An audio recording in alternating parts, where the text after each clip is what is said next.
বাংলাদেশের রাজনীতি, তার দলের রাজনীতির ভবিষ্যৎ, মানে অতীত বাদে সব রাজনীতি বিষয়ক নানা ধরনের বিষয় নিয়ে কথা বলবো।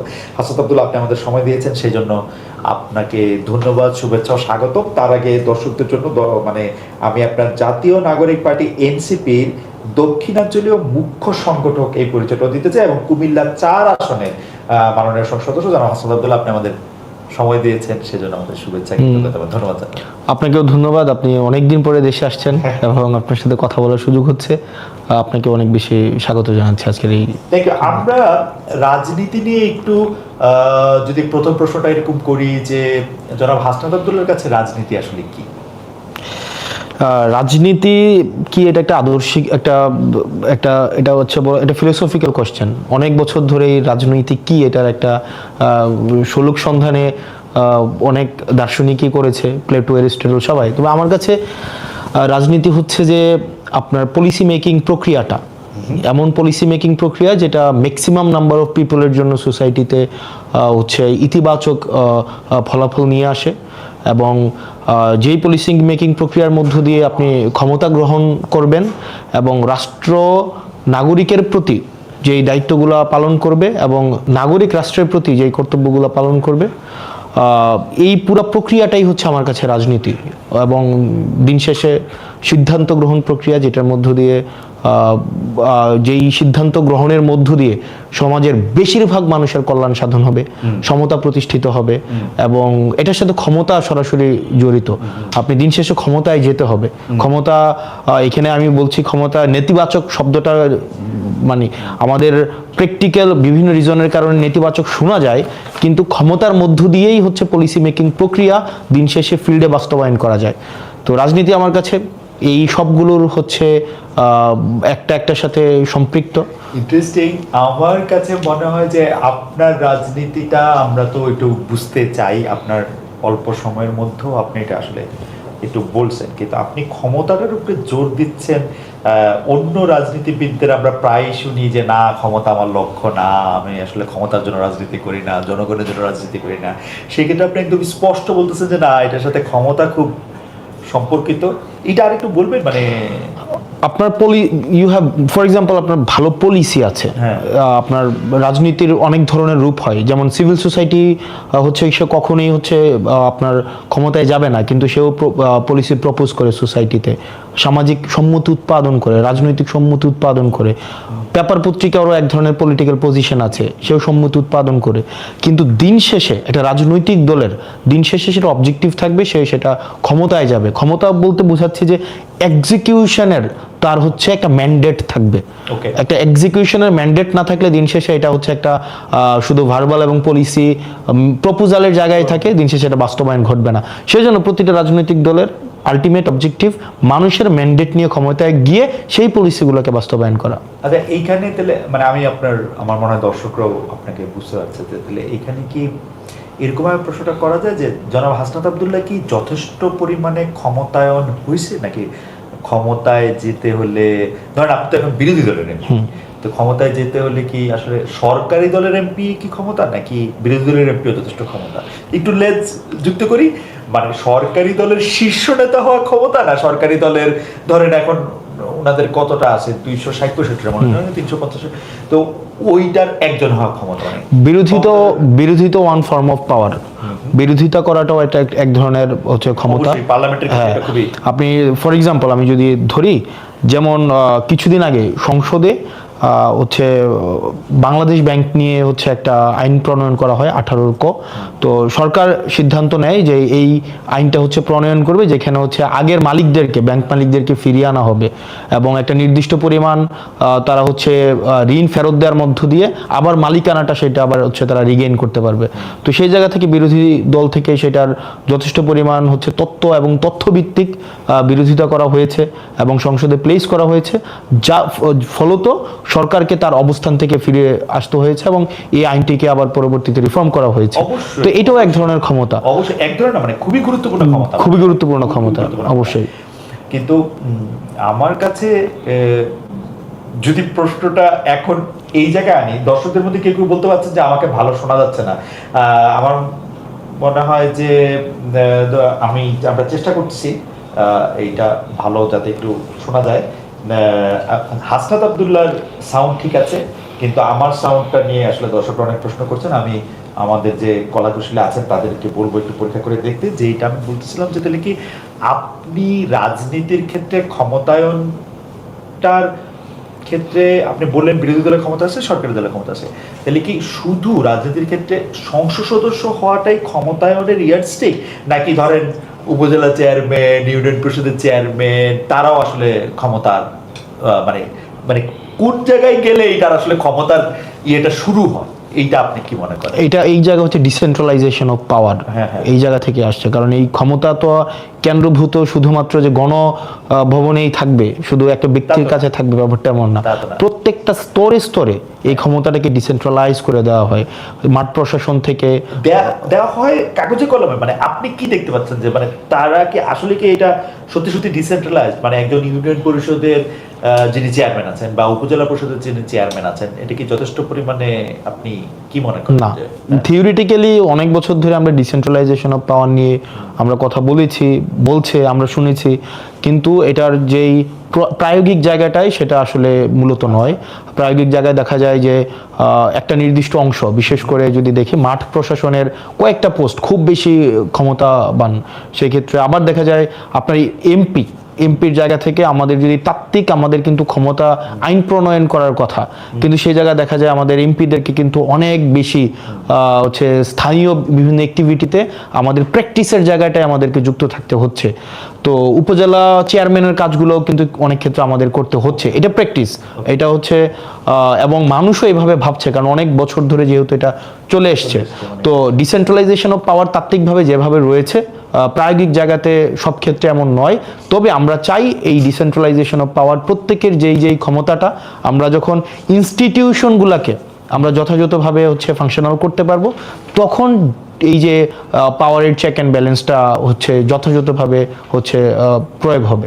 চেক অ্যান্ড ব্যালেন্সের কথা যখন আপনি বললেন, তাহলে আপনি কি এইটা একটু বলবেন যে অনেকেই বলে থাকেন যে রাজনীতিবিদ এবং যারা ব্যুরোক্রেট আছেন, আমলা যারা আছেন, তাদের মধ্যে এক ধরনের মানে ক্ষমতার ভাগাভাগি বা ক্ষমতার প্রচার বা প্রকাশ নিয়ে এক ধরনের একটা দ্বন্দ্ব তৈরি হয়। আপনি এটি কিভাবে ফিল করেন? ধরেন যে ডিসি সাহেব, ডিএনও সাহেব ঢাকায় আসলে সেক্রেটারি সাহেবদের তো এক ধরনের ভাবে তারা মানে এক ধরনের ক্ষমতায়িত এবং রাষ্ট্রটা পরিচালনা করার জন্য তারা যেহেতু নির্বাহী বিভাগটা, সেটা তো সেই ক্ষেত্রে কি এমপি সাহেবদের বা ইউনিয়ন পরিষদের চেয়ারম্যান, উপজেলা পরিষদের চেয়ারম্যান, তাদের একটা ক্ষমতার দ্বন্দ্ব হয় বাংলাদেশে এখনকার পরিস্থিতিটা কেমন? এটা হচ্ছে যেমন আপনার দেখা যায় যে ডিসি, ইউনো, তারপর হচ্ছে এসি ল্যান্ড, তারা হচ্ছে আপনার সরকারের যে পলিসিটা, এই পলিসিটা বাস্তবায়ন করার দায়িত্বে।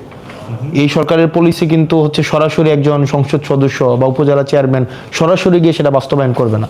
সেটার জন্য সরকারের একটা হচ্ছে ফিক্সড বডি আছে, সেটা হচ্ছে আমাদের আপনি যার কথা বললেন DC, secretary, UNO, SP, OC, তারা এই কাজটা করবে। তো দেখা যায় যখন এই সংসদ সদস্য সে ক্ষমতা প্রণয়ন করতে, আইন প্রণয়ন করে এবং সেটা বাস্তবায়ন করতে যায়, তখনই কিন্তু স্বার্থের সংঘাতটা তৈরি হয়। তো এটা আমরা আমাদের জায়গা থেকে সেই দিন দিন হচ্ছে আমরা এটার ভিজিবল ডিফারেন্সটা আমরা তৈরি করার চেষ্টা করছি। আমরা প্রয়োগের জায়গায় আমরা সরাসরি কোনো ধরনের হস্তক্ষেপ যেন না হয় সেই জায়গাটা নিশ্চিত করার আমরা চেষ্টা করছি। তবে এটা অনেকদিন একটা প্র্যাকটিসের মধ্য দিয়ে, এটা যেহেতু একটা ইভ্যালুয়েশন প্রক্রিয়ার মধ্যে আছে, এবং যেহেতু বিগত সরকার আপনি যদি দেখেন অনেক বেশি আমলা নির্ভর ছিল, অনেক বেশি, এখানে রাজনীতিবিদদের হচ্ছে প্রাধান্য অনেক ক্ষেত্রেই কমে গিয়েছিল। সেখানে দেখা গিয়েছে নির্বাচন প্রক্রিয়াটা যেহেতু আমলা নির্ভর ছিল, এখানে দেখা গিয়েছে নির্বাচনের আগে যদি ওই সংশ্লিষ্ট স্থানীয় মাঠ প্রশাসনের ইউনোকে, ওসি, এসপি এবং হচ্ছে ডিসিকে সেখানে এক ধরনের নিয়ন্ত্রণের একটা ব্যাপার ছিল। তো রাজনীতিবিদদের যেহেতু গ্রহণযোগ্যতা কমে গিয়েছিল, ডিসিশন মেকিংয়ে তাদের অংশগ্রহণ কমে গিয়েছিল, তখন সেখানে স্বার্থের সংঘাত তৈরি হচ্ছিল। কিন্তু এখন এই কাজগুলো কম্পার্টমেন্টালাইজ, এখানে স্পষ্টতই রাজনীতিবিদের কাজ কি, মাঠ প্রশাসনের কাজ কি, যেহেতু কম্পার্টমেন্টালাইজ হচ্ছে এবং এটা সময়ের মধ্য দিয়ে এটা হয়ে যাবে। আমরা এই যদি রেগুলারাইজেশন অফ পিসফুল ইলেকশনটা যদি আমরা এনশিওর করতে পারি যে এটা আমলা নির্ভর হবে না, এটা জনগণ নির্ভর হবে, তাহলে এই রাজনীতিবিদ এবং আমলাদের মধ্যে যে স্বার্থের সংঘাত তৈরি হয় সেটা থেকে আমরা বের হয়ে আসতে পারবো। একটা তো আসে যে আপনি যেহেতু বলতেছেন, আমরা সবসময় বলতেছি যে স্থানীয় সরকার যারা আছেন তাদেরকে যদি আমরা শক্তিশালী না করি, তাইলে রাজনীতিবিদদের বা যারা রাষ্ট্র পরিচালনা করেন তাদের সাথে এইটা এই চেক অ্যান্ড ব্যালেন্সটা রাখা আসলে মুশকিল। কিন্তু আমরা দেখলাম মানে সরকারি দল এবং বিরোধী দল আপনারা মিলে উপজেলা পরিষদে সংসদ সদস্যদের বসার জায়গার অধিকার আপনারা প্রতিষ্ঠা করছেন। এমনিতেই একদিক দিয়ে সংসদ সদস্যরা হচ্ছে ওভারওয়ার্ক, আরেক দিকে সংসদ সদস্যরা হচ্ছে অনেক বেশি দায়িত্ব তারা পালন করেন। ধরেন স্কুল কলেজে, সকল স্কুল কলেজের সভাপতি, তারপরে আরো আরো আরো আরো মানে শত শত প্রজেক্টের মধ্যে আপনারা থাকেন, মানে শত শত মাহফিলের মধ্যে, মেলের মধ্যে আপনারা থাকেন। এর মধ্যে আপনারা আবার একটা বাড়তি দায়িত্ব নিলেন, কারণ ওইখানে যে আপনারা বসবেন, বসলেই দেখা যাবে যে ইউনো সাহেবের সঙ্গে উপজেলা চেয়ারম্যান সাহেবের সাথে আপনাদের একটা মানে ব্যক্তিত্বের দ্বন্দ্ব তৈরি হয়েছে। এবং সেইটার ক্ষেত্রে অবশ্যই এমপিরা যেহেতু ডেফিনেটলি উপজেলা চেয়ারম্যানের থেকে তো তারা সব দিক দিয়েই বা ক্ষমতার দিক দিয়ে তারা উপরে আছে, তো সেইটা আপনারা আসলে কেন করলেন? মানে স্থানীয় সরকার কি আপনি মনে করেন না যে উপজেলা পরিষদের জায়গায় গিয়ে যদি এটা বসে একটু কম শক্তিশালী, নাকি আপনি কি মনে করেন এটা? আপনি জানেন যে স্থানীয় সরকারের যেই উপজেলা প্রশাসন, আপনার উপজেলা চেয়ারম্যান বা নির্বাচন, এই জায়গাটা কিন্তু খালি এখন। নির্বাচন না হওয়ার ফলে দেখা যাচ্ছে যে এক্ষেত্রে আপনার ইউনো অনেক জায়গায় হচ্ছে, অনেক উপজেলায় হচ্ছে সে প্রশাসকের দায়িত্ব পালন করছে এবং সে আবার ইউনোর দায়িত্ব পালন করতে হচ্ছে। এবং আপনি যদি দেখেন যে সরকারি অনেক কর্মকর্তাকে বিভিন্ন ইউনিয়নের চেয়ারম্যানের দায়িত্ব পালন করতে হচ্ছে। তো আমার কাছে মনে হয় এই সিদ্ধান্তটি সাথে এনসিপি নীতিগতভাবে একমত নয় যে আপনার স্থায়ীভাবে প্রত্যেকটা আপনার স্থায়ীভাবেই যে আপনার প্রত্যেকটা ইভেন আমরা এটা নিয়ে আমরা আলোচনা করেছি যে আমরা চাই দিন শেষে আসলে মাঠ প্রশাসনকেই আমাদেরকে, স্থানীয় সরকারকে আমাদের হচ্ছে শক্তিশালী করতে হবে। স্থানীয় সরকারকে শক্তিশালী করলে আমাদের ডিসেন্ট্রালাইজেশন পাওয়ার এনশিওর হবে। তো সেজন্য আমরা এই নির্বাচনের মধ্য দিয়ে পিছনে একটু বলবো যে একটু যদি আপনারা মানে একটু থাকে, তাহলে আমরা এমপি সাহেবকে একটু ভালো শুনতে হবে, যদি একটু নড়াচড়া কম হয়। তো আমরা হচ্ছে আমাদের জায়গা থেকে আশা করি নির্বাচন রেগুলার প্রসেসের মধ্যে দিয়ে চলে আসলে এটা পার্মানেন্ট যেন না হয়, সেই জায়গাটি নিয়ে আমরা কথা বলবো। যে এই পার্মানেন্ট হলে যেটা অবশ্যই এখানে ডুয়েল অথরিটি তৈরি হবে আপনার হচ্ছে আপনার আপনারা স্থায়ীভাবে এটা চাচ্ছেন না? আমরা পরবর্তীতে আমরা এটা নিয়ে নিজেদের মধ্যেও কথা বলেছি, কারণ আমরা তো আমাদের ম্যানিফেস্টোতে আমরা বলেছিলাম যে আমরা চাই স্থানীয় সরকার এম্পাওয়ার্ড হোক। স্থানীয় সরকার যত বেশি এম্পাওয়ার্ড হবে তত বেশি হচ্ছে অ্যাকাউন্টেবিলিটি এনশিওর হবে। তো সেই জন্য আমরা চাই, এবং আইন প্রণয়ন এবং আইন বাস্তবায়নের হচ্ছে ক্ষমতা, এটার মধ্যে যেন দৃশ্যমান পার্থক্য থাকে। তো সেই জন্য আমরা চাই রেগুলারাইজেশন অফ ইলেকটোরাল প্রসেসটা যখন শুরু হয়ে যাবে তখন এই ডুয়েল অথরিটি যেন ক্ল্যাশ না হয় কোন উপজেলাতে, এবং নাগরিক সুবিধা যেন বাধাগ্রস্ত না হয়, সেজন্য এটার একটা গ্রহণযোগ্য সমাধান যেন হয়, সেটা নিয়ে এনসিপি অবশ্যই আমরা প্রস্তাব দিব। ওকে, ফেয়ার এনাফ। আমি একটু আপনার মানে এনসিপি মানে আপনার যে দল ন্যাশনাল সিটিজেন্স পার্টি, তার রাজনীতিতে একটু আপনার রাজনীতি থেকে আলাদা কিনা এটা আমি একটু বুঝতে চাই। কারণ এনসিপি যেহেতু পার্টি হিসাবে নতুন, সেহেতু মানে এনসিপি বললে আমরা আসলে কি বুঝি সেইটাও আমাদের কাছে নতুন। মানে এনসিপি মানে কি হাসনাত আব্দুল্লাহ? এনসিপি মানে কি নাসিরউদ্দিন পাটোয়ারি? এনসিপি মানে কি নাহিদ ইসলাম? এনসিপি মানে কি কারণ অনেক সময় অনেকগুলি ভার্সন আলাদা আলাদা করে আসে। এনসিপি মানে কি সার্জিস আলম? মানে এনসিপি মানেটা আসলে কি, এইটা আপনার কাছে কি মনে হয়? বা আপনার রাজনীতির সাথে আমি এটা খেয়াল করেছি যে আপনারা কিন্তু নিজেদের মতামত প্রকাশ করে, এনসিপি এমন একটা প্ল্যাটফর্ম যে নিজেদের মতামত নিজেদের মতো করে প্রকাশ করতে আপনারা দ্বিধা করেন না।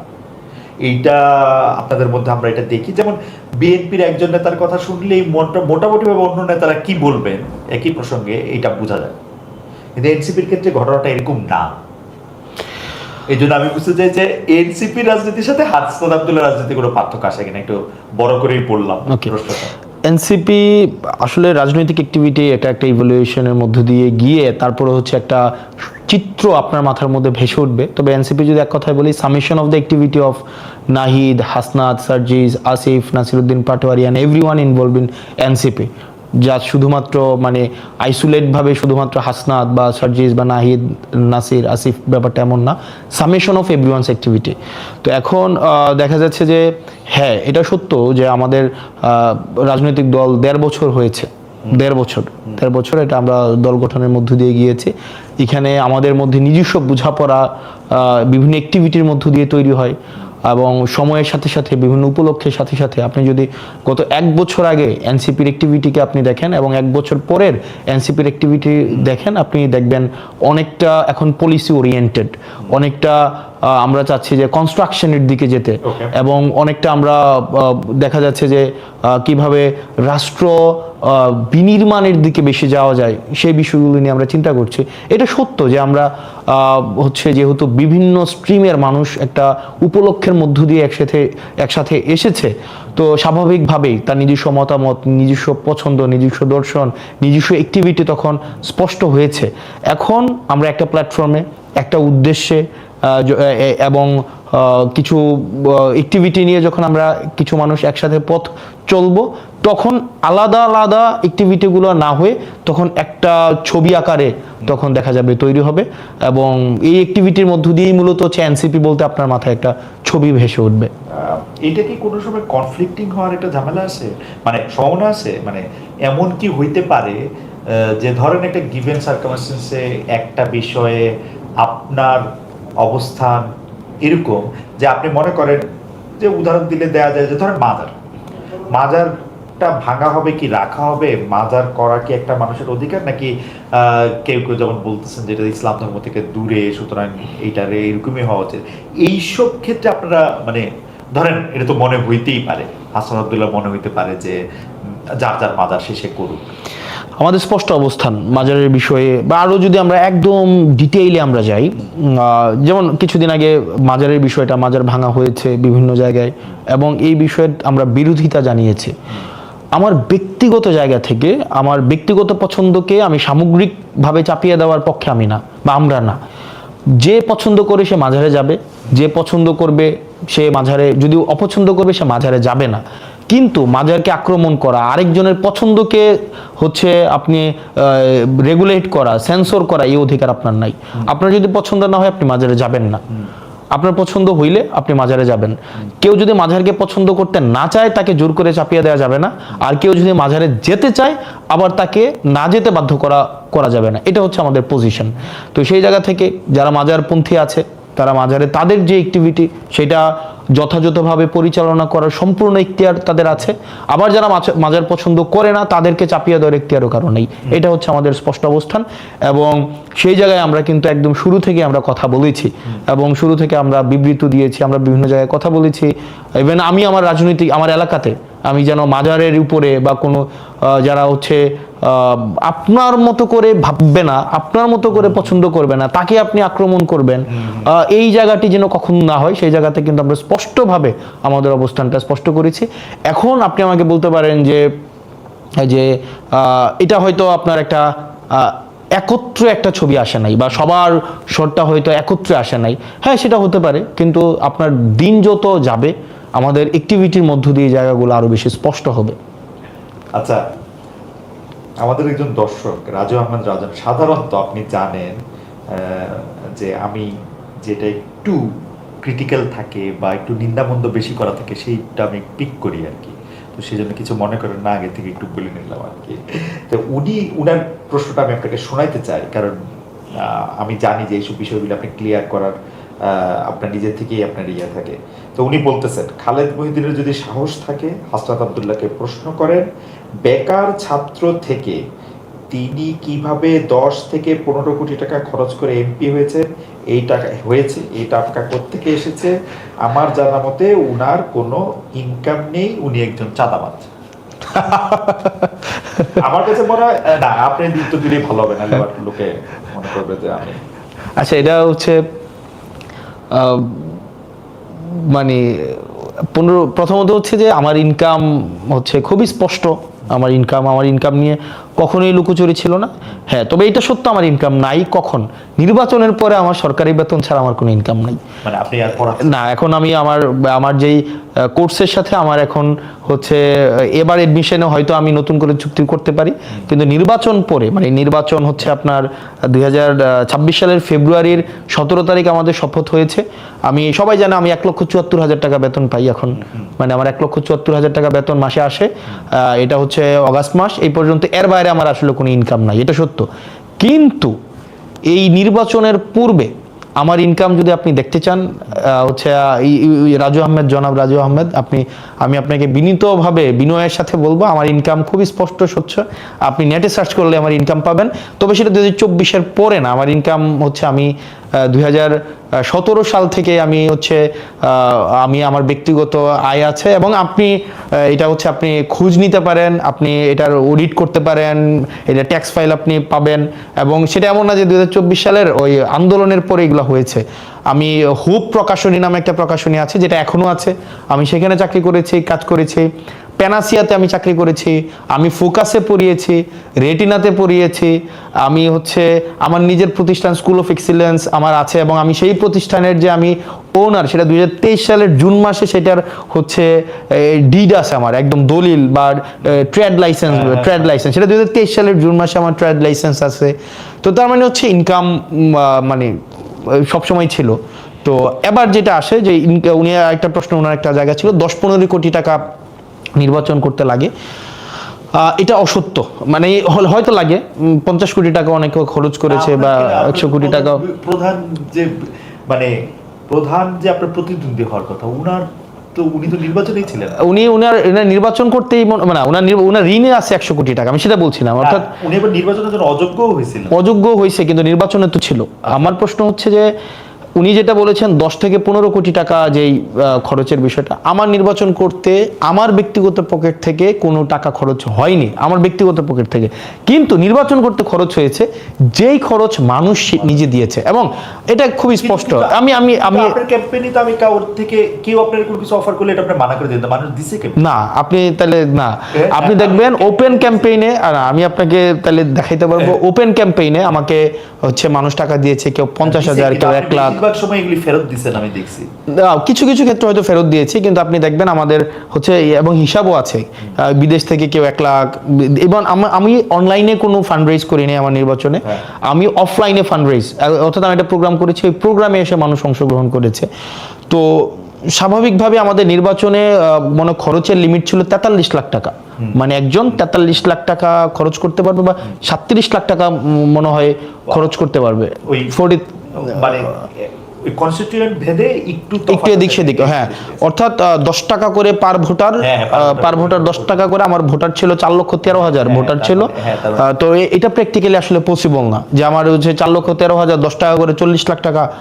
আমরা দেখিয়েছি 43 লাখ টাকা, এবং পার্লামেন্টে এটা নিয়ে কথাও বলবো, এটা কারণ সংসদ সদস্যরা মিথ্যা বলেই পার্লামেন্টে ঢুকে, একদম এটা মানে এটা নিয়ে বলবো। এই টাকাটা লাগে কিসে? লোকজনের উপরে টাকা আচ্ছা, দেয়? এখানে না, ইনস্ট্রুমেন্টাল নির্বাচনে কিছু ইনস্ট্রুমেন্টাল কস্ট আছে, এটা সত্য।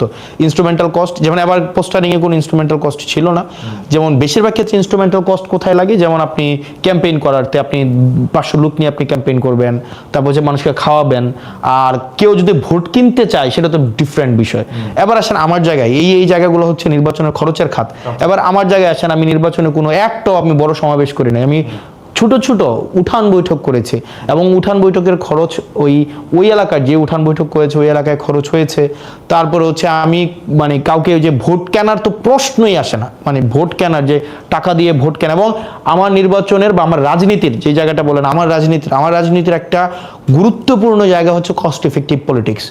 আনটিল এন্ড আনলেস আপনি রাজনীতির খরচ যদি কমাইতে না পারেন, আপনি কোনোভাবেই দুর্নীতির বাইরে থাকতে পারবেন না। ফর এক্সাম্পল, এইটা হইলো আমার এইটা হইলো আপনি একদম মানে কি বলবো, হেডলাইন করার মতো একটা বলতে, রাজনীতির খরচ যদি কমানো না যায় তাহলে দুর্নীতি কোনোভাবেই বন্ধ করা যাবে না। রাজনীতির খরচটা কি পপুলার ডিমান্ড? মানে লোকে কি এমপি হাসনাত আব্দুল্লাহ এই খরচটা করুক এটা চায়? মানে দেখেন, আমি যদি বলি একদম শুরু থেকেই আমার একটা কথা ছিল, আপনি ফ্রিতে ভোট দিলে আপনি ফ্রিতে সার্ভিস পাবেন। ফ্রিতে ভোট দিবেন, ফ্রিতে সার্ভিস নেবেন, সিম্পল। কিন্তু বেশিরভাগ ক্ষেত্রে যেটা হয়, আমার নির্বাচনে যদি 10 কোটি টাকা আমার ইনভেস্ট করতে হয় বা 15 কোটি টাকা ইনভেস্ট করতে হয়, মানে আমি ইনভেস্ট করলাম নির্বাচনে, কি কি খরচ করলাম, আমি হয়তো এলাকার হচ্ছে ওই কর্মীদেরকে টাকা দিলাম, আমি হচ্ছে ধরেন ভোট কিনলাম, আগের রাতে টাকা পাঠাইলাম, সিনজি পাঠাইলাম, অটো পাঠাইলাম, খাওয়ার খরচ দিলাম, তাহলে কিন্তু নির্বাচনের পরে আমার প্রথম যেই টার্গেটটা হবে সেটা হচ্ছে প্রত্যেকটা কাজের থেকে আমি হচ্ছে কমিশন খাবো, প্রত্যেকটা কাজ থেকে আমাকে কমিশন খাইতে হবে। এবং হচ্ছে দেখা যাবে ওই মসজিদের টাকা আসবে 10 লাখ টাকা, আমি এখান থেকে টাকা খাবো, আমার পিআইইউ থেকে টাকা খাবো, ইঞ্জিনিয়ার থেকে টাকা খাবো, পোস্টিং প্রমোশনের টাকা খাবো, নিয়োগ থেকে টাকা খাবো। যেমন আমাদের এমপিদের কিন্তু কিছু নিয়োগেরও আমাদের কিছু আমরা উপদেষ্টা থাকি নিয়োগ বোর্ডের, ওগুলা থেকে আমি টাকা খাবো। এখন দেখা যাবে এটা একটা ভিশিয়াস সাইকেল, মানে এই সাইকেল থেকে আপনি এসকেপ করতে পারবেন না। এই সাইকেলটাকে ব্রেক করাই ছিল আমার প্রথম টার্গেট। সেজন্য আমি একদম ফ্রম ডে ওয়ান, আমি যখন সিদ্ধান্ত নিয়েছি আমি নির্বাচন করব, আমার ছিল আমি যদি 500 ভোটও পাই আমি টাকা খরচ করব না, একদম ফ্রম ডে ওয়ান, যে আমার টাকা ছাড়া। এখন আপনি প্রশ্ন করতে পারেন যে আপনার টাকা খরচ হয় নাই, কিন্তু টাকা মানুষ খরচ করবে, আমার জন্য মানুষ খরচ করছে, এখন তাকে আমি ফ্রিতে সার্ভিস দেই। এখন আপনাকে একজন এটার ক্ষেত্রে আপনি একটা, আচ্ছা আমার সাউন্ডটা কি ঠিক হয় নাই? এটা বাড়ান যাচ্ছে, তো বাড়াই দেন কার্ডের মাধ্যমে।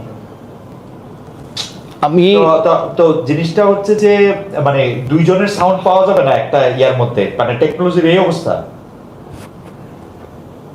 যাই হোক, আমি আমি আমি যেটা বলি, আমি এই জায়গাটা যদি একটু স্পষ্ট করি, আমি একটু প্রশ্নটা করি, তাহলে এটা একটু বোঝা যাওয়ার একটু জায়গা, যে এটাকে একদম পাওয়া যাচ্ছে না, পাওয়া যাচ্ছে একটু কম। আর আমি আমার প্রশ্নটা হচ্ছে হাসান, আমি যেটা জানতে চাই যে ধরেন আপনার ক্যাম্পেইনে আমি ধইরা নেই যে অঙ্কের সুবিধার্থে 10 লাখ টাকা খরচ হয়েছে, তো সেই 10 লাখ টাকা খরচের মধ্যে আপনার একদল বন্ধু সেই 10 লাখ টাকা দিছে, আর আপনার যারা ভোটার তারা এই 10 লাখ টাকা দিছে।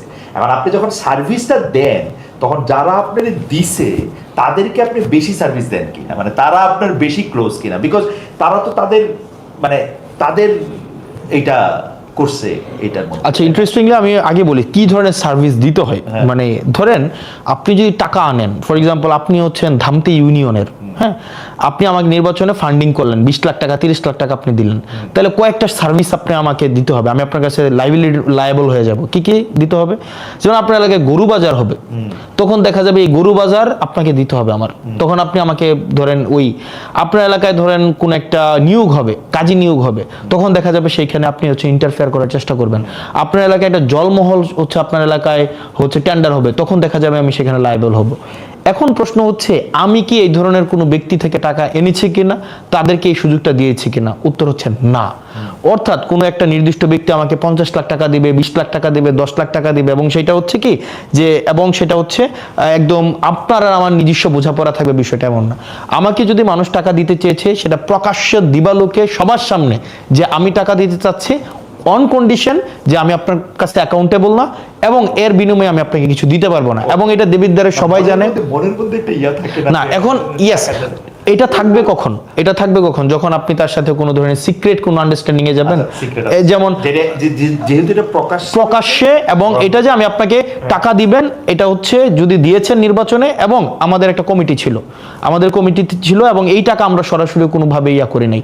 এবং আমরা বেশিরভাগ ক্ষেত্রে আমার নির্বাচনে যেটা করেছি, instead of receiving liquid money, আমরা বলেছি ওকে ফাইন, আপনি আপনার এলাকার দায়িত্ব নেন, আপনি আপনার এলাকার হয়তো ধরেন এই প্রোগ্রামটা করেছেন, ওখানে খাওয়ার দায়িত্ব দেন, অথবা এটার হচ্ছে ব্যানারটা করে দেন, অথবা চ্যাটগুলো দিয়ে দেন, সিম্পল।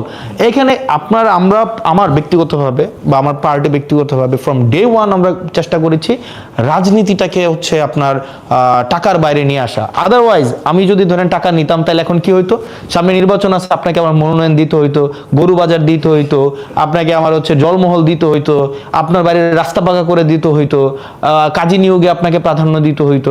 এখন দেবিদ্বারে সবাই জানে যে আমি কারো কাছে অ্যাকাউন্টেবল না, একজনের কাছেও না, কারণ আমি যেহেতু কারো কাছ থেকে টাকা নিয়ে নির্বাচন করি নাই। সুতরাং আবার টাকা নিয়ে যদি টাকা কেউ খরচ করে থাকে, আমি তাকে এমন কোনো মানে শর্ত দেই নাই, কমিটমেন্ট দেই নাই যে আপনি আমাকে টাকা খরচ করেন আমি আপনাকে ফেরত দেব। মোটামুটি ভাবে যতদিন থেকে সাংবাদিকতা করি, মানে এই 28 বছর ধরে, তখন বেশিরভাগ ক্ষেত্রেই দেখেছি যে কর্মী আর কর্মচারীর মধ্যে তফাৎ নাই, কেউ কোনো কোনো রাজনীতিবিদ বলতেছেন যে এরা আমার কর্মী হইলো, এরা আচরণ করতেছেন হচ্ছে কর্মচারীর মতো, যে একটা টাকা চাচ্ছেন, একটা বেতন চাচ্ছেন। এটা খুবই ফ্রাস্ট্রেটিং লাগে, কারণ আমি যখন কোনো একটা আমার পলিটি থেকে কেউ একটা টাকা নেয়, আপনার কথাটাতে আমি আরো বেশি এটা প্রমাণ পেলাম, মানে আপনি তো টাকাটা নিজের পকেট থেকে দিবেন না, নো, আপনি পলিটির টাকাটাই কিন্তু আবার True, নিবেন। true. আপনি টাকাটা নিবেন এবং যে কোনো নেয়া দেয়ার ক্ষেত্রেই আপনি যদি 5 টাকা ওনাদেরকে দেন, আপনি আসলে 15 টাকা ওনাদের থেকে নিয়ে নেবেন। তো সেইটা ওনাদের জন্য কিন্তু আসলে সস্তা পড়ে যদি ওনারা এবং টাকাটা এটা এক ধরনের প্রায়োরিটি ইনভেস্টমেন্ট। আপনাকে ইনভেস্ট করছে, Right. আপনি হচ্ছে কেউ অনার চায়, কেউ পদ চায়, কেউ টাকা চায়। আপনি কোন ফর্মে, 3টা ফর্মে হচ্ছে আপনি ফেরত দিবেন। কেউ তো হয়তো আপনি তাকে সম্মান দিয়ে কোনো একটা পদ দিবেন, অথবা তাকে কোনো ফর্মে তাকে হচ্ছে অ্যাকোমোডেট করবেন, অথবা তাকে কোনো একটা ব্যবসাপাতি দিবেন।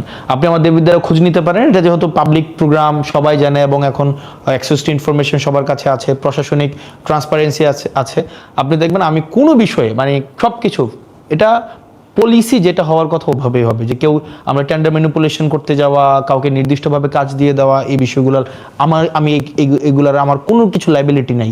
ইভেন আমার কর্মীদের কাছেও আমি কোনো কমিটেড না যে আপনি যেহেতু আমার জন্য নির্বাচনে, যেমন আমি হচ্ছে নির্বাচনের ইমিডিয়েট পরপরই আমি একটা প্রবলেম ফেস করি, সেটা হচ্ছে যে আপনার দুইজন লোক আসে যে তার মেয়ে হচ্ছে এসএসসিতে ফেল করেছে, তো তার ফর্ম ফিল আপটা যেন আমি টেস্টে ফেল করেছে, তার ফর্ম ফিল আপটা করার জন্য যেন আমি হচ্ছে হেডমাস্টারকে বলে দিই। তো আমি বললাম এটা কেন বলবো, কারণ স্কুলের তো নিয়ম আছে, ফেল করলে তাকে অ্যালাউ করবে না। তখন উনি বললো আমি তো আপনার জন্য নির্বাচনে কাজ করছি। তা আমার প্রশ্ন হচ্ছে যে আমি তো আপনাকে এই কমিটমেন্ট দেই নাই যে আপনি আমার জন্য নির্বাচনে কাজ করলে আপনার মেয়ের ফর্ম ফিল আপ আমি ফেল করলেও করাই দিব। বরং এটা হইতে পারতো যে কিছু টাকা যদি আপনি দিতে পারছেন না, 10,000 টাকা হয়তো ফর্ম ফিল আপ, এই ক্ষেত্রে তো আমরা রিকোয়েস্ট করতে পারতাম। এটা আমাদের একজন জনপ্রতিনিধি হিসাবে এটা আমাদের একটা, মানে এই যে পজিটিভ ভাবে অ্যাপ্রোচ করার, এটা অন্তত আপনি এক্সপেক্ট করতে পারেন আমার কাছ থেকে। তো সবাই এই এক্সপেকটেশনটা করে, তবে আমি এই জায়গাটা আস্তে আস্তে এটার লাগাম টানার চেষ্টা করছি, কারণ জনপ্রতিনিধি থেকে আপনি যত বেশি এক্সপেকটেশন রাখবেন, আনফেয়ার এক্সপেকটেশন, যেমন কিছুদিন আগে আমার এলাকায় একটা কাজী নিয়োগ হয়েছে। কাজী নিয়োগে সবার একটা প্রত্যাশা ছিল যে কাজী হয়তো আপনার দেখা যাবে বিভিন্ন দল থেকে তদবির আসা শুরু হয়েছে, কিন্তু আমরা আমাদের জায়গায় রিজিড ছিলাম যে পরীক্ষায় ভালো করবে, ভাইবাতে ভালো করবে, আমরা তাকেই হচ্ছে নিয়োগ দিব। তো ভাইবাতে যে ভালো করেছে 10 জন। কাজী নিয়োগের অথরিটিকে, কাজী নিয়োগের একটা বোর্ড থাকে, 5 জনের বোর্ড। এখানে যিনি সংসদ সদস্য থাকে তিনি থাকেন উপদেষ্টা, তারপরে ইউনো থাকেন, সাব রেজিস্ট্রার থাকেন। পর্যন্ত কি এমপির কথাতেই আসলে মানে ফাইনাল, এখানে যেহেতু আপনি যেটা বললেন এমপি কি আসলে ফাইনাল এটা দিতে পারেন। হ্যাঁ, হায়ারার্কি যেহেতু দেখেন আপনি স্বাভাবিকভাবে আপনার ওয়ারেন্ট অফ প্রেসিডেন্সি আমি 13, একজন ধরেন এখানে একজন ইউনো যিনি আছেন, হ্যাঁ, উনি স্বাভাবিকভাবে ওয়ারেন্ট অফ প্রেসিডেন্সের নাই। তো এইখানে ভাইভা বোর্ডে কে আছেন, একজন ইউনো থাকেন। আমি এমনি জানতে চাইছি প্র্যাকটিসটা হচ্ছে কি, ধরেন ওয়ারেন্ট অফ প্রেসিডেন্সি একজন অ্যাসিস্ট্যান্ট জজও নাই, হ্যাঁ, কিন্তু অ্যাসিস্ট্যান্ট জজের যে ক্ষমতা আছে সেইটা আবার এমপি সাহেবেরও নাই, ট্রু, কারণ উনি বিচার করেন। আবার জুরিসডিকশন যদি আপনি চিন্তা করেন, একজন থানার ওসির যে জুরিসডিকশন সেটা একজন আইজির নাই, ট্রু। মানে এইভাবেই কিন্তু এটা হচ্ছে কি অনেক বছর ধরে প্র্যাকটিস হয়ে আসছে, কারণ এটা যেহেতু আমাদের রেজুলেশনে যাবে। আমি জাস্ট ক্লিয়ার করি। তো দেখা গিয়েছে যে আপনার স্বাভাবিকভাবেই এমপি যেটা চায় স্বাভাবিকভাবেই এটা হয়ে থাকে, কিন্তু আমরা এটা চাই না, কারণ এটা প্র্যাকটিস। থিওরি হওয়ার কথা ছিল কি, বা আদর্শিক জায়গাটা কি হচ্ছে, একদম আইডিয়াল সিচুয়েশনে যে ক্যাপাবল তাকে 5 জন মিলে হচ্ছে রেফার করবে, কারণ এটা 5 জনেরই সিগনেচার লাগবে। সাব রেজিস্ট্রার সিগনেচার করবে, সংশ্লিষ্ট ইউনিয়নের চেয়ারম্যান সিগনেচার করবে, এমপি সিগনেচার করবে এবং ইউনো সিগনেচার করবে। আমরা ওই ভাইবা বোর্ডে যে সবচেয়ে ভালো করেছে তার কোনো রেফারেন্স ছিল না, আমরা তাকে রেফার করেছি। তো সেই জায়গা থেকে, কারণ আমি কারো কাছে অ্যাকাউন্টেবল না, ইভেন আগামী বছর যদি মানুষ আমাকে ভোট নাও দেয়, যে অনেকে হয়তো ভাবছিল হয়তো কিছু ইলিসিট সুবিধা সে আমার কাছ থেকে পাবে, সে হয়তো ভাবছে যে হাসনাত ভাইয়ের ভোট দিয়ে হয়তো ভুল করছি, আমাকে তো কোনোভাবে অ্যাকোমোডেট করছে না, আগামী বছর ভোট না দিলে জনপ্রতিনিধিত্ব করব না। এর মানে এই না যে আমার একদম লাইবিলিটি আছে যে আমাকে নির্বাচিত হইতেই হবে, আবার টাকা খরচ করে, এই ধরনের কোনো বাধ্যবাধকতা নাই। ইন্টারেস্টিং। মানে আমি একটা জিনিস চিন্তা করতেছিলাম যে ধরেন আপনার কাছে যদি, আপনি একজন এমপি হিসাবে আপনার কাছে যদি ইয়াগুলি এইভাবে থাকে, তাহলে কিন্তু আপনাকে বিতর্কিত করাও আসলে খুব সহজ, ডেফিনেটলি। কারণ বাংলাদেশের মতো জায়গায় আপনি যাকেই নিয়োগ দেন, আপনি যতই ভাইবা নিয়ে নিয়োগ দেন, at the end of the day যদি এটা আপনার কারণেই তো আপনার এই জাল থেকে বাইরে হয়ে আসা উচিত। হ্যাঁ, এটা বিষয়টা হচ্ছে কি, সবাই ধরেন আপনার কাছে দুইজন বিবাদমান পক্ষ আসলো, তো দুইজনের পক্ষেই তো আপনি রায় দিতে পারবেন না। হ্যাঁ, আপনি দুইজন বিবাদমান পক্ষে আসলে আপনি যে কেউ একজনের পক্ষে দেবেন, একজনের বিপক্ষে যাবে। যার বিপক্ষে রায়টা যায় সে মনে করে যে এক্ষেত্রে হয়তো সংশ্লিষ্ট ব্যক্তি হচ্ছে কম্প্রোমাইজড, মোরালি কম্প্রোমাইজড। তো এটা বাংলাদেশের একটা নেচার। তো এই জায়গা থেকে আমাদের দিন দিন বের হয়ে আসতে হবে আর কি। ওকে, আমি তাহলে আবার একটু এনসিপি রাজনীতিতে একটু ফিরে আসি। এনসিপি নিজেকে হচ্ছে সেন্ট্রিস্ট, অর্থাৎ মধ্যপন্থী রাজনৈতিক দল মনে করে, কিন্তু আমরা দেখতে পাই যে বাংলাদেশের রাজনীতি যেরকম মানে বাংলাদেশের রাজনীতি যেরকম, আপনি আপনার যেটা পছন্দ না সেইটার পক্ষে বা বিপক্ষে মানে আপনি খুব সাংঘাতিকভাবে রিয়েক্ট করেন। যেমন আমি উদাহরণ দেই, লেটেস্ট উদাহরণটা হচ্ছে এনসিপির প্রধান নাহিদ ইসলাম কয়েকদিন আগে, 2-3 দিন হবে মনে হয়, রবীন্দ্রনাথ ঠাকুরের স্মরণ করে তিনি একটি স্ট্যাটাস দিয়েছেন। সাধারণই স্ট্যাটাস, মানে ওটার মধ্যে অনেক বেশি কথা ছিল তাও না। ওইটাতেও আমরা দেখছি যে মানুষজন খুবই খুবই খুবই মানে নেগেটিভ রিয়াকশন, যে মানে এইটার কারণ কি বলে আপনি মনে করেন? মানে মানে বাংলাদেশের মানুষ এরকম প্রান্তীয় মান দ্বারা এত প্রভাবিত কেন? এখানে ধরেন স্বাভাবিকভাবে সামগ্রিক মানুষের মনোভাব নিয়ে রাজনীতি চলবে না। রাজনীতি মানুষের মতবাদকে হচ্ছে একদিকে নিয়ে যাবে। আপনি যদি সবসময় মানে মেজরিটি মাইনরিটি দিয়ে সব কিছু, অনেক সময় একটা মেজর একটা অংশ হচ্ছে ভুল পজিশন নিতে পারে, আবার অনেক সময় মাইনর একটা অংশ হচ্ছে সঠিক পজিশন নিতে পারে। তো সেক্ষেত্রে মানুষ হচ্ছে একটা নির্দিষ্ট অবস্থানে রিয়েক্টিভ হওয়া মানেই যে এটাই আবার সামগ্রিক সমাজের চিত্র, বিষয়টা এমন না। তো হচ্ছে আপনি ম্যাক্সিমাম মানুষ নাহিদ ইসলামের হচ্ছে একটা পলিটিক্যাল পজিশনকে রিয়েক্ট করেছে, প্রতিক্রিয়া জানিয়েছে, এর মানেই যে নাহিদ ইসলামের অবস্থানটা ভুল, কি বিষয়টা কিন্তু এমন না। মাঝে মাঝে এমন হতে পারে যে মানে পলিটিক্যাল রাইট পজিশনটা খুব কম মানুষই মাঝে মাঝে নেয়, আবার বেশিরভাগ মানুষও হইতে পারে যে পলিটিক্যালি রং পজিশন নিয়েছে বা নিচ্ছে। মনে হয় টেকনিক্যাল একটা ইস্যু হচ্ছে না? আমার মনে হয় যে মাইকটা কাজ করতেছে না। কাজ করতেছে, এত দর্শকের অসুবিধা কেন হচ্ছে? মানে এটা প্রতিদিন এই জিনিসটা কেন হবে? আর এইখানে এত মানে মানে আমি লাইভে আছি, তারপর আমি কইতে বাধ্য হচ্ছি যে এখানে এত নড়াচড়া করার দরকারটা কি? সরি। আচ্ছা, আমি মানে শোনা কি যাচ্ছে? আপনার সাউন্ডটা একটু কম আসতেছে, বাইকটা ঠিক আসছে। সাউন্ড কম আসতেছে না শোনা যাচ্ছে না? শোনা যাচ্ছে কিন্তু একটু কম। আচ্ছা, আমি যেটা বলতে চাইছিলাম যে এইটা আপনারা রাজনীতির ক্ষেত্রে ঠিক করবেন, কিন্তু কয়েকটা ইস্যুর ক্ষেত্রে, যেমন আপনি এখানে যখন আসবেন তখন একটা বিষয় অনেকেই আপনার কাছে জানতে চেয়েছেন যে নারীর অধিকার, নারীর মর্যাদা, নারীর শিক্ষা, এমনকি যারা মানে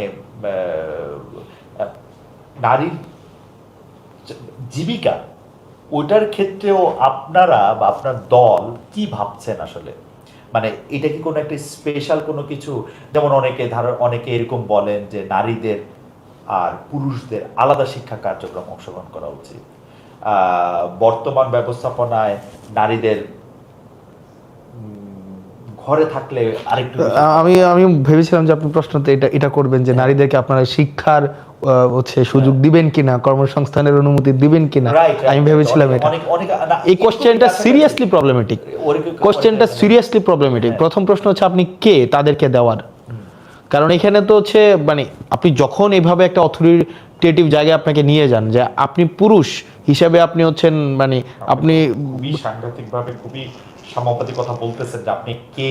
না, এখানে হচ্ছে না, দিস ইজ হাউ, না দিস ইজ, আপনি জানেন যে আপনি যে জোটে আছেন সেই জোটের নেতৃবৃন্দের মধ্যে থেকেও এরকম ধরনের কথা না, সেই জোটের নেতৃবৃন্দে আর হচ্ছে আদৌ এটা তো আমাদের রাজনৈতিক কোনো জোট না, সিম্পল।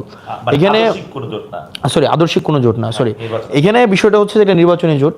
আমরা প্রথম প্রশ্ন হচ্ছে যে নারীর শিক্ষা, নারীর কর্মসংস্থান, নারীর হচ্ছে তার হচ্ছে সামগ্রিক যে অধিকার, এই বিষয়ে যে আমরা পুরুষকে প্রশ্ন করে আপনারা দিবেন কিনা, এই প্রশ্নটা হাইলি প্রবলেমেটিক। প্রথমত হচ্ছে একটা নারী স্বনির্ভর একটা বিষয়, নারী একটা স্বকীয় বিষয়, এবং তার মতামত গ্রহণের সিদ্ধান্ত, কর্মসংস্থানের সিদ্ধান্ত, শিক্ষার সিদ্ধান্ত সে তার নিজের মতো করে নেবে। এবং এখানে হচ্ছে আমরা এনসিপি নারী পুরুষ এইভাবে দেখি না, নাগরিক আকারে দেখি। আমি যেই সুযোগ সুবিধা পাবো, একটা নারীও সেই ধরনের সুযোগ সুবিধা পাবে। এবং অবশ্যই ইভেন আমরা আমাদের জায়গা থেকে আমরা মনে করি এখানে সমানভাবে শিক্ষা, স্বাস্থ্য, কর্মসংস্থান এই অধিকারগুলো নাগরিক আকারে সবাইকে সমানভাবে এনশিওর করতে হবে। এবং এটা এনসিপি ক্ষেত্রে দৃঢ়ভাবে কমিটেড। অর্থাৎ প্রথম প্রশ্নই তো আমরা এখানে, আপনি পুরুষ আকারে যে আপনি নিজেকে প্রথমেই একটা মানে এই যে সুপিরিয়রের জায়গায় নিয়ে যান, এক্ষেত্রে আমরা এইটার সাথে আমরা সাবস্ক্রাইব করি না। অফকোর্স নট আব্দুল্লাহ, আপনি খেয়াল করেছেন যে নারীরা কোন ধরনের পোশাক পরবে এইটা নিয়ে এক ধরনের রাজনৈতিক বিভাজন সৃষ্টি হয়। তো এবং সেই ক্ষেত্রে এনসিপি কোন দিকে আছে, যেমন ধরেন আমি মনে করি যে এনসিপি আছে হচ্ছে এই দিকে, যার যেই পোশাক যার যেটা মনে হয় সে সেটা। অবশ্যই আপনার নারী যেই পোশাকে স্বাচ্ছন্দ্য বোধ করবে সেটা। সে সেই পোশাকে। এখন ওই নারীদের আমরা অনেকে বলি যে শালীনতার পোশাক, তারপর হচ্ছে সভ্য পোশাক। এখন এই যে শালীনতা এবং সভ্যতার এই আইডিয়াটা হচ্ছে স্বাভাবিকভাবে নিয়ন্ত্রণ করে দেয় ক্ষমতা। আপনার যদি ধরেন আমি একটু কনজারভেটিভ মাইন্ডের হই, আমার ক্ষমতা, আমি যদি ক্ষমতা একই সাথে সাথে ক্ষমতাবান হই, তখন আমার শালীনতার সংজ্ঞাও চেঞ্জ হয়ে যাবে, সভ্যতার সংজ্ঞাও চেঞ্জ হয়ে যাবে। তো সেই জন্য আমরা মনে করি এই শালীনতা, সভ্যতা, ভব্যতা এগুলির সাথে যেহেতু ক্ষমতা সরাসরি হচ্ছে সম্পর্কিত, তা আমরা আমাদের জায়গা থেকে মনে করি নারী সে যেটাতে স্বাচ্ছন্দ্য বোধ করবে, তার কাছে শালীনতার সংজ্ঞা যেটা, তার কাছে সভ্যতার সংজ্ঞা যেটা, ভব্যতার সংজ্ঞা যেটা, সে এটা তার নিজের মতো করে ইন্টারপ্রেট করে সে সেভাবে বিচরণ করবে। এখন প্রশ্ন হচ্ছে এটা কে গ্রহণ করেছে বা কে করে নাই, এই অনুযায়ী যদি সে সিদ্ধান্ত নেয় সেটা তার ব্যক্তিগত সিদ্ধান্ত। Fair enough. আরেকটা বিষয় নিয়ে কথা হয় যে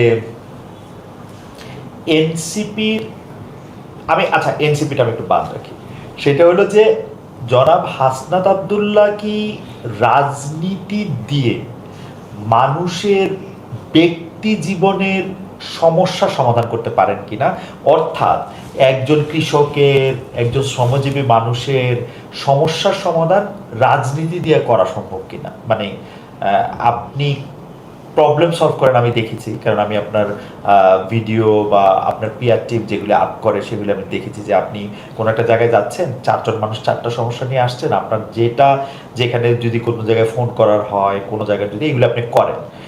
কিন্তু এটা তো একটা আপাত সমাধান। আমি বলতে চাইছি হচ্ছে যে যাদেরকে আপনি চোখে দেখতে পাচ্ছেন, আপনার তো একটা বিরাট কনস্টিটিউয়েন্সি যেটার মধ্যে হচ্ছে 40 লাখ আপনার ভোটার, 40 লাখ না 4 লাখ ভোটার, মানে 8 লাখ মানুষ কিন্তু মোটের উপর, কারণ বাচ্চাদের ভোট থাকে না, শিশু 8 লাখ। এই যাদেরকে আপনি দেখতে পাচ্ছেন না তাদের সমস্যারও আপনি মানে তাদের প্রতিদিনের জীবনের সমস্যার সমাধানে রাজনীতিবিদ হাসনাত আব্দুল্লাহ একটা ভূমিকা রাখতে পারতেছেন কিনা। একটা প্রশ্ন হচ্ছে এটা রাজনীতি দিয়ে সমাধান করা যায় কিনা, উত্তর হচ্ছে রাজনীতি ছাড়া এই নাগরিক সমস্যার সমাধান করার কোনো দ্বিতীয় কোনো উপায় নেই। এটার হচ্ছে আপনি একটা অথরিটেটিভ বা এটার হচ্ছে একটা মিলিটারি কোনো সিস্টেমে এটার সমস্যার সমাধান করা বা অ্যাডহক ভিত্তিতে সমস্যার সমাধান করা সম্ভব না। আপনি যে উদাহরণগুলো বলেছেন, যেমন কৃষির একটা কথা বললেন, ধরেন কৃষিতে এখন হচ্ছে আপনি যদি সারের দাম 1350 টাকা, টেকনিক্যালি কি মানে is there any issue you are facing? আপনি ঠিক আছে, ওকে, যেমন আমার ইয়াটা একটু আস্তে শুনুন। ওকে, যেমন ধরেন এখন কৃষকের সার 1350 টাকা, এটা হচ্ছে কিনতে গেলে লাগে 1800 টাকা। এই মাঝখানে একটা মধ্যস্বত্বভোগী একটা তৈরি হয়েছে, সিন্ডিকেট তৈরি হয়েছে। সেটাকে সমাধান করার জন্য আপনার অবশ্যই রাজনীতি লাগবে। কিছুদিন আগে আপনার এসএসসি পরীক্ষার রেজাল্ট দিয়েছে। এখন এসএসসি পরীক্ষার রেজাল্টে দেখা গিয়েছে আমাদের একটা ঠিক আছে ফাইন, ওকে, এসএসসি পরীক্ষাটা রেজাল্ট দিয়েছে। তো এসএসসি পরীক্ষাটার রেজাল্টে একটা উল্লেখযোগ্য সংখ্যক শিক্ষার্থী ভালো করেছে, একটা উল্লেখযোগ্য শিক্ষার্থী হচ্ছে খারাপ করেছে। এখন এই শিক্ষাক্ষেত্রের একটা ইতিবাচক পরিবর্তন আনার ক্ষেত্রে এটাও কিন্তু পলিসির সাথে রিলেটেড, এবং এই পলিসিটাও কিন্তু রাজনৈতিকভাবেই গ্রহণ করা হয়। আপনি every problem coming up from the society comes with solution, and that comes from actually politics. আমি বলতে চাচ্ছি যে ধরেন কুমিল্লায় আপনার যে সংসদীয় এলাকা, সেইটার একটা বড় সমস্যা কৃষক এবার ফেস করলো যে ওর আলু সে হিমাগারে রাখতে পারছে না। 2-3টা কারণে রাখতে পারছে না। এক হচ্ছে মানে হিমাগার ব্যবস্থাপনায় বিদ্যুৎ না থাকা একটা বড় কারণ হচ্ছে, আবার যতগুলি হিমাগার থাকা দরকার ততগুলি হিমাগার নাই। তো সেই ক্ষেত্রে তার ব্যক্তিগত সমস্যাটা হচ্ছে হিমাগার নাই কেন এখন, বা তার সাথে আরো 10 জন কৃষকের সমস্যা। এইটা একজন রাজনীতিবিদ এরকম সমস্যার সমাধান কিভাবে করে? কারণ এরকম সমস্যা নিশ্চয়ই কুমিল্লার ওই অঞ্চলে 8 লাখ জনগণ যেখানে আছে, প্রতিদিন বিভিন্ন ফেজে ধরেন 6000 সমস্যা হইতেছে। এইটা একজন সংসদ সদস্যের পক্ষে এটাকে কেমনে মানে গুরুত্ব দেওয়া সম্ভব, প্রায়োরিটি করা সম্ভব, বা আপনি এটা কিভাবে ডিল করেন? এখন এটা তো অবশ্যই স্বাভাবিকভাবেই আপনি যেটা বললেন যে একজন সংসদ সদস্যর এটা কিভাবে ডিল করে। তো প্রথমত হচ্ছে যে এই যে ধরেন আপনি বলেন হিমাগার নাই, বা হিমাগার হচ্ছে একজন কাজ করতে পারছে না, বিদ্যুৎ নাই। তো সেই ক্ষেত্রে তো আমাদের মানে একজন পলিসি মেকার হিসেবে what be expect from us, আপনি তো এক্সপেক্ট করেন we will be coming up with better solution, better implementable হচ্ছে আপনার যেটাকে ইমপ্লিমেন্ট করা যায় এরকম পলিসি নিয়ে আমরা আসবো। তো আমরা তো সেটা নিয়ে এসেছি, যেটা সামগ্রিক শুধু একজন না, একটা সামগ্রিক সমাজ ব্যবস্থা সামগ্রিক সমস্যাটাকে আসলে মূল শেষে অ্যাড্রেস করে। যেমন বিদ্যুৎ সমস্যাটা কিভাবে সমাধান করা যায়, গ্যাসের সমস্যাটা কিভাবে সমাধান করা যায়, এটা আপনি আমার কৌতূহলটা ছিল, আমি প্রশ্ন একটু বড় করে প্রেক্ষাপট, আমার কৌতূহলটা ছিল যে ধরেন আপনার কাছে তো 6000 সমস্যা আসতেছে, আপনি একটা মানুষ হিসাবে আসলে সময় 24 ঘন্টা হিসেবে আপনি ডিলই করতে পারবেন আসলে 60টা সমস্যা, তখন আপনি প্রায়োরিটাইজ করেন কেমনে? কারণ বাংলাদেশ তো একটা সমস্যারই দেশ। আপনার কাছে সকল সমস্যা আসছে ধরে নিয়ে আমি ধরে নিচ্ছি যে 6000 সমস্যার মধ্যে আপনি 60টা হয়তো আপনার পক্ষে হিউম্যানলি ডিল করা সম্ভব, বাকিগুলো আপনি সেক্ষেত্রে আপনি প্রায়োরিটি করার ক্ষেত্রে আপনি কোনগুলিকে গুরুত্ব দেন বা কোন বিষয়গুলিকে গুরুত্ব দেন? আচ্ছা, এলাকা ভিত্তিতে যেই সমস্যাগুলো বেশিরভাগ আসে সেই সমস্যাগুলোর সাথে একজন এমপির সরাসরি সম্পর্ক নাই, মানে যেটা যদি বলি পলিসি জায়গা বাদে। যেমন সবচেয়ে বেশি সমস্যা আসে এলাকা থেকে মেডিকেল রিলেটেড ইস্যু, যেমন আমার এখানে হসপিটাল রিলেটেড ইকুইপমেন্টসের প্রবলেম, ডাক্তারদের হচ্ছে আপনার দেখা যায় সংখ্যাগত সমস্যা, তাদের রুগীর তুলনায় সংখ্যা কম। তারপরে যে প্রবলেমটা আছে সেটা হচ্ছে রাস্তাঘাটের যে সমস্যা। তো আমি আমার জায়গা থেকে এই সমস্যাগুলোকে আমরা হচ্ছে ডিউ দেওয়ার মাধ্যমে আমরা সংশ্লিষ্ট মিনিস্ট্রিতে সেটাকে অবহিত করি যেন এই বিষয়গুলোকে সমাধান করা হয়। এবং প্রায়োরিটি সেট করার ক্ষেত্রে স্বাভাবিকভাবে আমার প্রথম প্রায়োরিটি হচ্ছে আপনার হচ্ছে এই যে মেডিকেল ইস্যুস, দ্বিতীয় প্রায়োরিটি হচ্ছে ইনফ্রাস্ট্রাকচার, তারপরে একই সাথে সাথে এডুকেশন। তো মোটা দাগে এই 3-4 ভাগে ভাগ করলেই মূল সমস্যাগুলো হয়ে যায়। তারপরে তো ব্যক্তিগত বিভিন্ন প্রবলেম থাকে, সেটাকে ব্যক্তিগত পর্যায়ে বিভিন্নভাবে সমাধান করতে হয়। সেটার আসলে কোনো এক ধরনের কোনো মানে একদম একটা ইউনিভার্সাল কোনো ফরম্যাট নাই, বা ইউনিভার্সাল কোনো ট্যাবলেট নাই যে, বা কোনো ওষুধ নাই যে এইটা দিয়ে 1 চামচ চাইরে 2 চামচ করে দিয়ে এটা সমাধান করা যাবে। আমি জানি যে এটা নাই, কিন্তু আমার কৌতূহলটা ছিল যে আপনার প্রায়োরিটি করার ক্ষেত্রে আপনি আসলে কোন বিষয়গুলি গুরুত্ব দেন সেটা আমরা একটু বুঝতে, মানে এটা কি বেশি লোককে এফেক্ট করে যেটা, সেটা আপনি বলেন বেশি লোককে যেটা এফেক্ট করে, যেটা ইমিডিয়েট আসলে কোনো রেসপন্স করা দরকার সেটা, সেগুলি নানা ধরনের ফ্যাক্টর দিয়ে আপনি বিবেচনা করেন। এটা আমি পরিষ্কার। আচ্ছা, আমার এটা আজকে শেষ প্রশ্ন, কিন্তু সেটা একটু ভূ রাজনৈতিক এবং আমাদের রিজিওনাল পলিটিক্স এবং রিজিওনাল মানে এটা কেন্দ্রিক। আমরা আসলে ভারত যেহেতু এইখানকার সবচেয়ে বড় দেশ, তো আমরা কিন্তু ভারতকে এক ধরনের বিগ ব্রাদার রোল প্লে করতে বা বিগ ব্রাদার রোলের ইন্টেনশন করতে দেখি, এবং ভারতের কিন্তু নানা ধরনের পলিসির মধ্যে, policy towards in and out পিপলের মধ্যে তাদের নানা ধরনের ঝামেলা আছে। কিন্তু আমরা যখন ইতিহাসের পাতায় ধরেন আজকে থেকে 30 বছর 40 বছর পরে যখন ইতিহাস লেখা হবে, আমরা কোথায় ভারতের কাছে মনে হয় যে হেরে যায়, সেটা হচ্ছে যে দেখেন ইতিহাস যখন 47-এর পরে ভারতের যত পার্সেন্টেজ সংখ্যালঘু ছিল সেই একই পার্সেন্টেজ বা কিছুটা কিছু কিছু জায়গায় খানিকটা বেশি হইলেও আছে। পাকিস্তানে এই সংখ্যা প্রায় শূন্যের কাছাকাছি চলে আসছে, 3 না 2%, মানে সংখ্যালঘু 2 বা 3%। বাংলাদেশে 20%, মানে ওইখানে 20%-এর মতো ছিল, 2 বা 3% হয়েছে। বাংলাদেশে 20% ছিল, সেটা 8% হয়েছে। আমরা আমাদের যারা মাইনরিটি, আমরা যাদেরকে বলতেছি, তারা আমাদের দেশ ছাইরা যাচ্ছে কেন আসলে, মানে এইটার যুক্তিটা কি? যাচ্ছে তো, এটা তো ঠিক, তাই না? এখন এটা হচ্ছে কি, ধরেন আমার প্রশ্নের জায়গাটা হচ্ছে আমার কাছে স্পষ্ট না, মানে ধরেন আপনি, মানে আমি বলতেছি যে আমরা মাইনরিটিদের টেক কেয়ার করতেছি না বা অত্যাচার করতেছি যেভাবে আমরা বলি, তখন পাশাপাশি কে করতেছে? ইন্ডিয়াকেও আমরা করতেছি, আমরা যারা সংখ্যাগুরু তারা, মানে ইন্ডিয়াতেও আমরা দেখতেছি যে ইন্ডিয়াতে সংখ্যাগুরু সংখ্যালঘুর উপর কিন্তু অত্যাচার করতেছে, নানা রকম খবরই তো আমরা পাই। কিন্তু ইন্ডিয়াতে কিন্তু আমরা মাইগ্রেশন অফ মাইনরিটিস আমরা দেখি না। বাংলাদেশে পাকিস্তানে মাইগ্রেশন অফ মাইনরিটিসটা এভিডেন্ট কেন? মানে নাম্বার ওয়ান হচ্ছে প্রথমত প্রশ্নটার মধ্যে যে আমরা সংখ্যালঘুদের অত্যাচার করছি, এই যে একটা মানে ধরে নেওয়া, এই যে প্রিজাম্পশন, সংখ্যা কেন কমতেছে সেই এই যে প্রিজাম্পশন, এটা হচ্ছে যে মেজরিটি মাইনরিটির উপর অত্যাচার করেছে, এটার সাথে আমি এগ্রি না, মানে এটার সাথে আমি এগ্রি করি না। কারণ আপনি যদি দেখেন ইভেন সবচেয়ে মেজর ইভেন্ট একদম রিসেন্ট পাস্টে যে মেজর ইভেন্ট হয়েছে 2024-এ, এবং সেই ক্ষেত্রে অনেকেই একটা বড় একটা অংশ তারা অ্যাসোসিয়েট করে যে হচ্ছে এখানের মাইনরিটি কমিউনিটি হচ্ছে একদম ইন্ডিয়াকে বেনিফিটেড করার জন্য, ফেসিলিটেট করার জন্য আওয়ামী লীগকে সবসময় হচ্ছে আওয়ামী লীগের থ্রুতে সেটা করেছে। এই ফ্রেমিং এস্টাবলিশ থাকার পরেও আপনি দেখবেন যে 2024-এর রিসেন্ট পাস্টেও এই ঘটনার পরেও, জুলাই আপরাইজিংয়ের পরেও মাইনরিটিকে প্রোটেক্ট করার জন্য বাংলাদেশের প্রত্যেকটা জায়গায় যথেষ্ট পরিমাণ হচ্ছে প্রোটেক্টিভ শিল্ড নেওয়া হয়েছে, এবং এটা কোনো স্টেট পর্যায় থেকে নেওয়া হয়েছে, সামাজিকভাবে নেওয়া হয়েছে। আপনি সামাজিকভাবে যথেষ্ট পরিমাণ সাম্প্রদায়িক সম্প্রীতি আছে যথেষ্টভাবে, বাংলাদেশের যে কোনো পর্যায়ে আপনি যান আছে।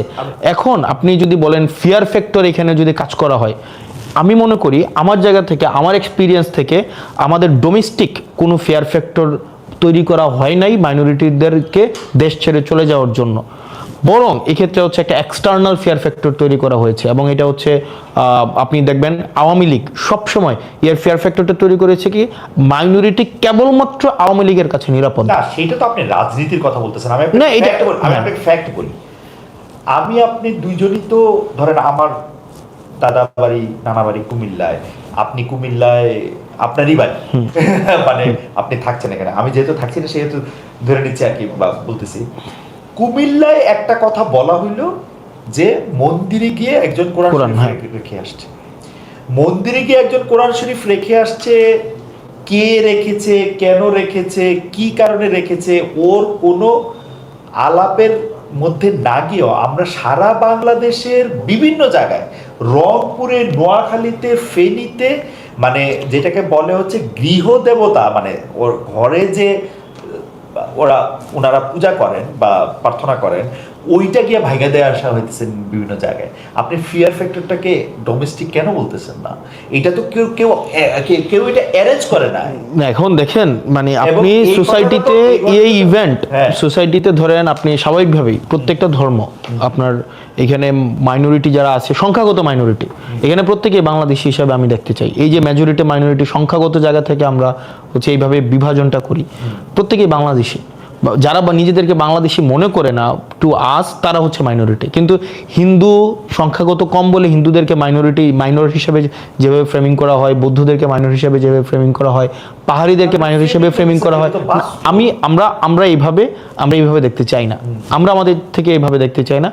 বরং এই বিভাজনের ঊর্ধ্বে উঠে আমরা বরং এই সাম্প্রদায়িক সম্প্রীতি বজায় রেখে অতীতে যে ঘটনাগুলো ঘটেছে, এবং সেটাতে হচ্ছে আপনি যেটা বললেন যে এখানে স্টেট কোনো ক্ষেত্রে পলিটিক্যাল পার্টি পেট্রোনাইজড এখানে হচ্ছে ভীতি তৈরি করা হয়েছে, কিছু এক্সটার্নাল ভীতি তৈরি করা হয়েছে, সেগুলো যেন আর না ঘটে, বরং এখানে প্রত্যেকটা হচ্ছে মানুষ, প্রত্যেকটা ধর্মের মানুষ, বর্ণের মানুষ, সেজন্য এখানে ওন ফিল করে থাকতে পারে, সেটার জন্য যথাযথভাবে আমরা চাই এই পরিবেশটা তৈরি হোক।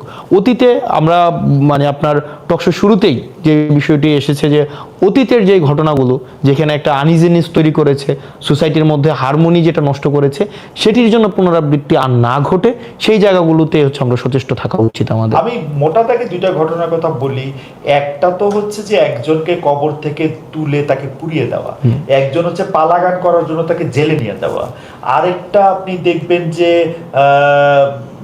মানে এই ব্যাপারগুলিকে আপনি আসলে কিভাবে বলবেন যে মানে ওর কথা ও বলতেছে, ওর এটা শুনতেছে, কিন্তু আমরা তো ঘোষণা দিয়ে ওকে কবর থেকে তুলে নিয়ে আসে পুড়ে ফেলতে দিতেছি।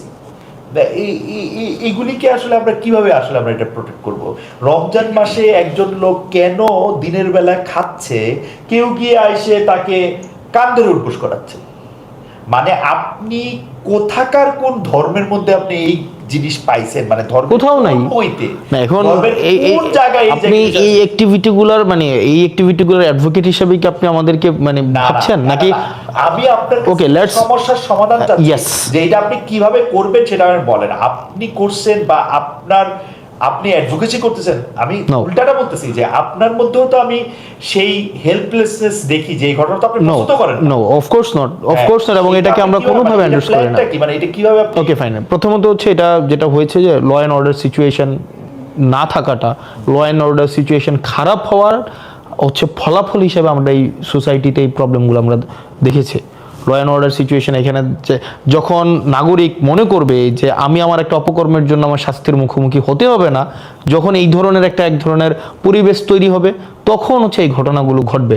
তো সেই জায়গা থেকে আমরা ল অ্যান্ড অর্ডার সিচুয়েশন, নির্বাচিত সরকার এসছে, আপনার একটা সিভিল সোসাইটি হচ্ছে প্যাট্রোনাইজ একটা গভর্নমেন্ট আমরা দেখেছি, ইন্টারিম গভর্নমেন্টটা যেটা। তো আমরা ল অ্যান্ড অর্ডার সিচুয়েশনটাকে যত আইডিয়াল আমরা করতে পারবো, এই ধরনের ইস্যুগুলোকে আমরা হচ্ছে অ্যাড্রেস করা আমাদের তত বেশি সহজ হবে।